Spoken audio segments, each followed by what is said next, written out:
আজ 29 এপ্রিল আমাদের পশ্চিমবঙ্গে কিন্তু বিধানসভা নির্বাচনের দ্বিতীয় দফা শেষ দফার ভোট ছিল এবং আমিও আজকে ভোট দিয়েছি আমার যেই গণতান্ত্রিক অধিকার প্রয়োগ করে। তো বক্তব্যটা হচ্ছে আমাদের যারা যারা ভোট দিই তাদের প্রত্যেকে ভোটিং মার্কিং হিসাবে কিন্তু আঙুলে একটা করে কালির দাগ দেওয়া হয় এবং সেই দাগটা বেশ অনেক সময় যায়, সহজে কিন্তু উঠতে চায় না।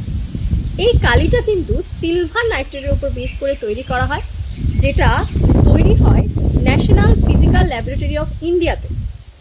1962 সালের জেনারেল ইলেকশন থেকে এই কালিটা প্রথম ইউজ হয়েছিল এবং এই যে কালি সেটা কিন্তু আমাদের ভারত থেকে প্রায় 30টারও বেশি দেশে এক্সপোর্টও করা হয়।